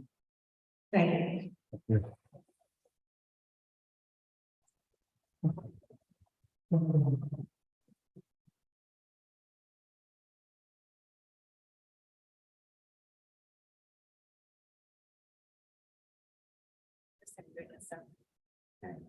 My name is Allison Rothstein, and I'm the mom of 2 boys, an 8th grader and a 4th grader.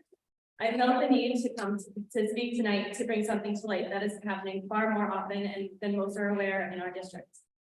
Racism and anti-Semitism are here in our district more than most would like to admit. Our family has had to deal with it over the last 3 years that our older son has been in middle school, and in the last few weeks it escalated to violence. I will say that so far the support from the middle school administrators related to this incident and other non-anti-Semitic incidents pertaining to our son being teased and bullied has been appropriate. So thank you. However, I'm still left with some discomfort after the situation was handled, and we have quote unquote moved on. In this situation, one student, I'm not naming any names. One student waited for him outside of the classroom after the period ended in response to words that were going back and forth between my son and his friend and 2 other students in the class.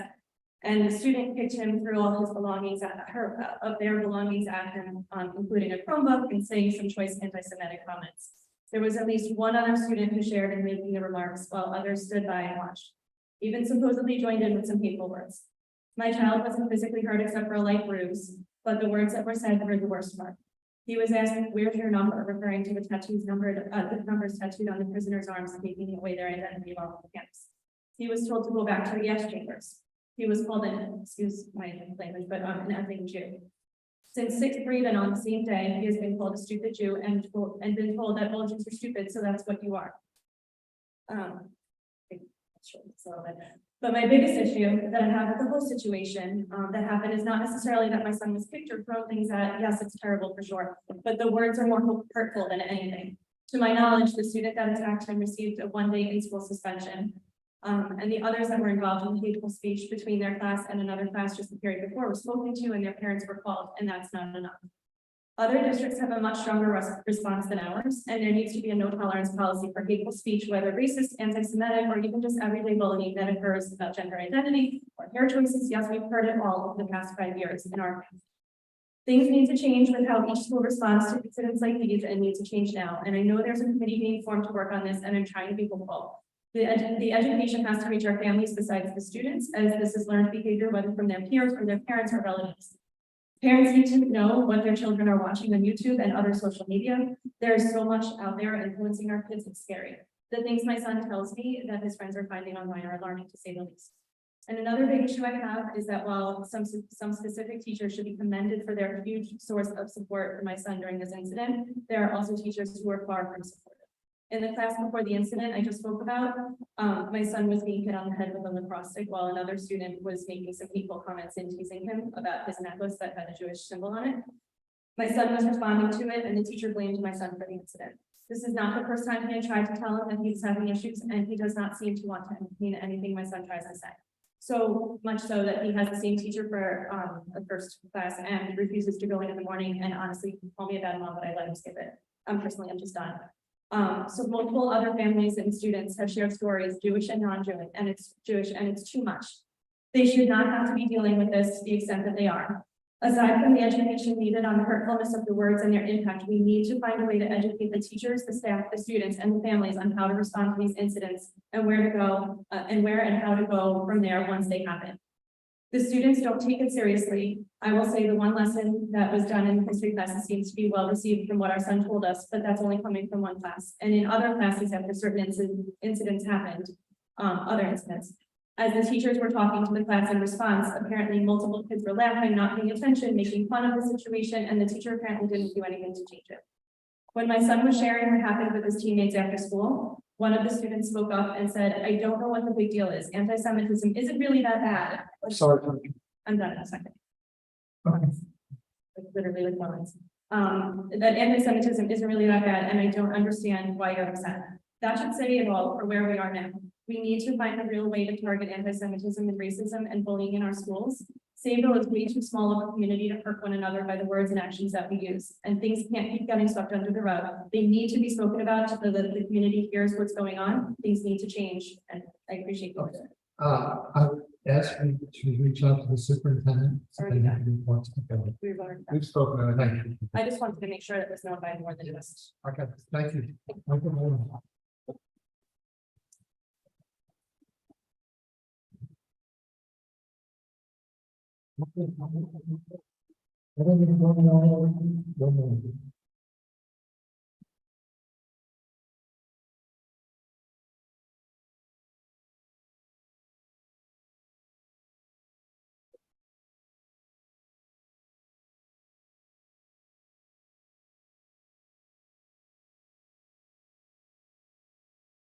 Hi, my name is Jill Corso. I have a student at Lincoln, another daughter entering pre-K this year.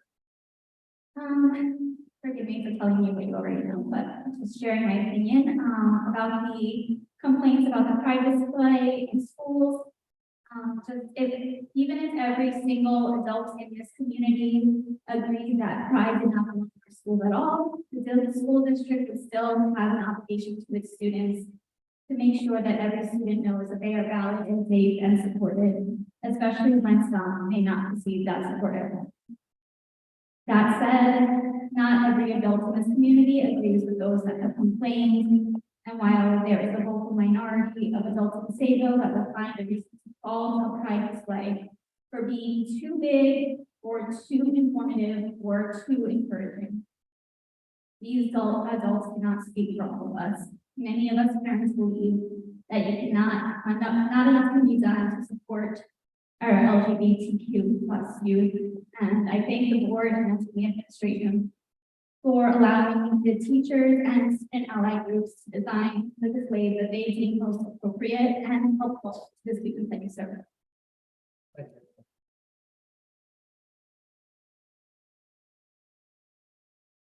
The first thing I'm going to thank everyone with comments or questions, and I'm going to just overly say thank you, because every voice here matters, and I do appreciate that when different people have different opinions, everybody will respect one another, because we need to model for our children what we need to listen to each other, to dialogue, and to definitely understand where people are coming from. I think that there is so much more we have in common with everybody in this room than we realize, and the more time we take to talk about these issues and discuss them, the better we can get to a place where everyone feels loved and supported in the way that we should. Just to answer a couple of the specific questions, if you want, but I think actually, Eleanor, who came up with the social worker, answered the question, which I was trying to think about what I would answer. If the child feels uncomfortable or frustrated or angry about what they see in school, talking about it is really important. So talking about it, the guidance counselor saying frustrated, it bothers me. Talk about it in class. We have programs and advisory where kids get to speak about different things. I know people think that we're here to learn math, science, social, and English, but we're also here to learn about problem solving, collaboration, teamwork, and how to succeed in life. And those skills are so important in every job or places we go. It's so important to embed that into the teaching of our curriculum. So we embed in that opportunities to discuss both history in terms of the Holocaust or the World War II or the Civil Rights Movement, but also where are we now as a country and where do we need to go? And so discussions like that in 7th and 8th grade and 5th grade are appropriate all the way to high school. And I think the more that we speak about these things and have special events to discuss them throughout our schooling, is important. Teaching empathy is important. Teaching understanding is important. And if you're feeling angry about something you're seeing, learning how to express that to people around you and talk about it instead of getting angry about it is really a healthy way to walk through life. And that's what we want to do for our kids, to carry things away.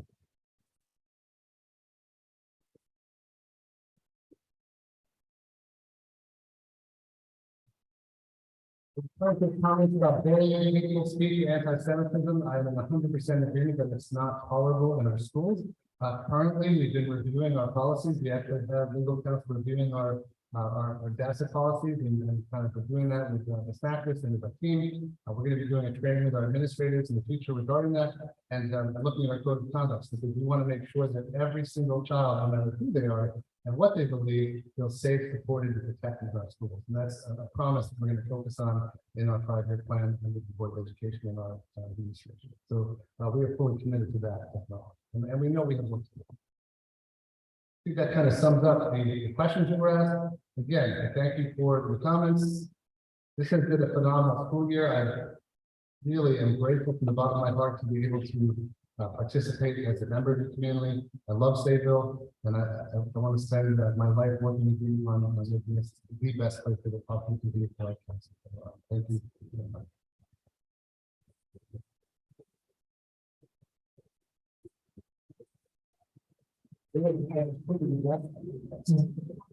What's the second? Where is it? Yeah. Not quite done. All right, this is quick. I came prepared. No, that's not. My question is a curriculum question. I'm a parent of Lincoln. I've been Lincoln Elementary School. I have a current third grader and a fifth grader. My fifth grader was diagnosed over. That's okay. Was evaluated finally in third grade. I think having some learning disabilities, and I'm just wondering. A lot of it stems from reading instruction, and I'm looking at the research as an educator myself. I'm noticing that Teachers College, Lucy Calkins, if you're familiar with any of the current information, is outdated at this point. A lot of the practices are not standard based, they're not research based, and I'm just wondering when Sayville can now start to look into research based and evidence practices for both reading and writing instruction. I'll answer that for you. I think there was. So let the students speak and then I'll come back and answer. Thanks so much.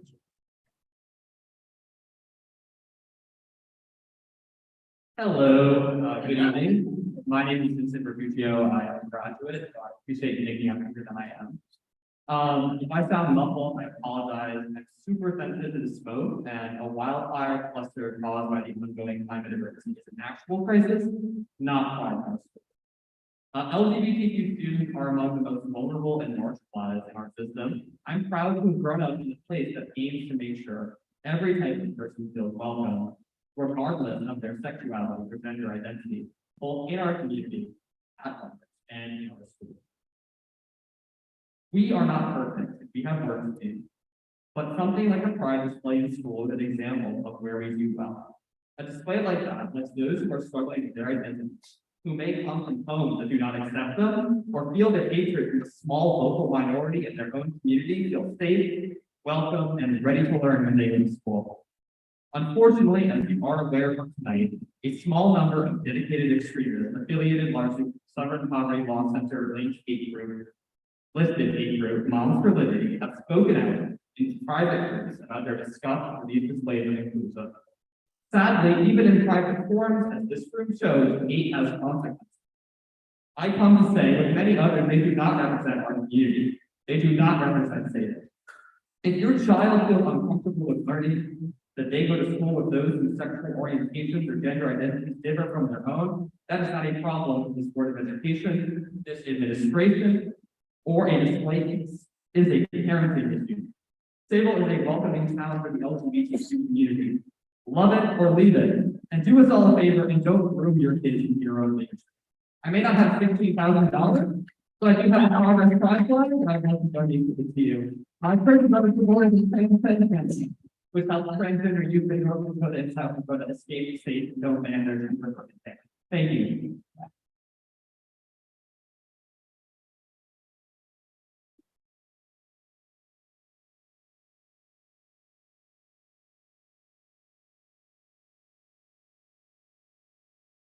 Okay, and I'm delighted to answer the reading question because I think that's important to. Okay.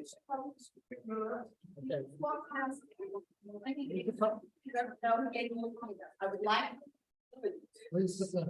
Sit down. Please sit down. Yeah. He walked up to me. You left. He left the room. I guess I don't know. You should be allowed. As I said, we don't condone any kind of misbehavior. Well, it's clapped. I just want to talk about literacy. I think that's really important, and I think it's something that's one of our main jobs to get to read. So one of the things that I think is important, let's move back down. Disagree, but let's keep the conversation with the board. There's no one reading program that fits the 5 areas of reading is required to help kids read. So research is very clear about the areas that kids need in phonics and comprehension and vocabulary, the components of reading. So there's very hard to find a one-shot program that kind of covers it all. So in Sayville, we have foundations at the K-1-2. We use a reading and writing workshop approach, which we find is very good for comprehension, but it doesn't cover all of the academic awareness. We have Sandai, we have integrity for kids who are struggling, and we are constantly looking to redesign the units of study for the needs of our students. And one of the things I think we're looking at is it doesn't have to be college reading and writing units, but a writing and reading approach does enhance engagement.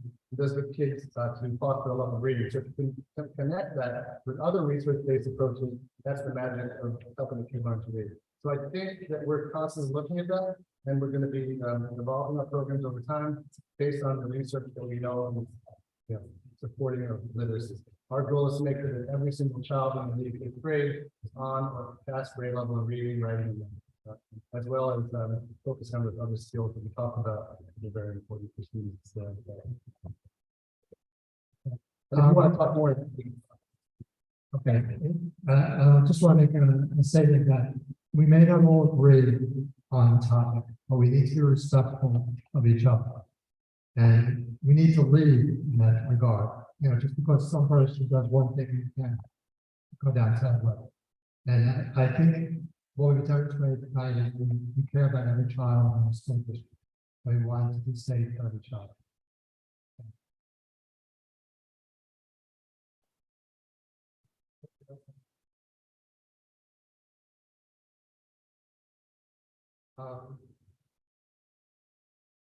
So we'll move on to recommended actions. 701 will take separately. I need a motion.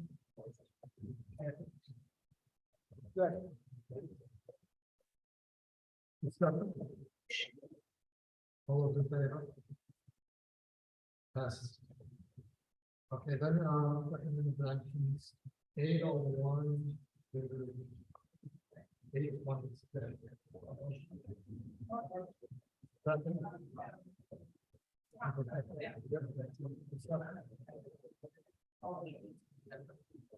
Okay, then I'll pull 818 and then we'll vote on it separately. So we have 801, 817, and 827. Against, that's, and then 818. Forward. One extension. Okay, then take the next two together, 901 to 1005. Anyone? Second. Discussion. Discussion. All those in favor? Against? Motion passes. The upcoming dates. Of course, we have a whole bunch of. So, June 13th, we have the elementary orchestra and band at the middle school. June 20th, we have Cherry Avenue moving up ceremony at 9:30 a.m. at the old June High. June 21st, we have Sunrise Drive moving up at 9:30 at Sunrise Drive. And on the 21st, we also have the middle school moving up ceremony at 5 o'clock at the middle school. On June 22nd, we have the Lincoln Avenue moving up ceremony at 9:30 at the old junior high. And on June 23rd, we have the commencement at 6 p.m. at the high school. June 24th is the rain day. And July 6th is the reorg meeting and business meeting before that. Okay, so I need a motion to adjourn. Okay, thank you. Good luck.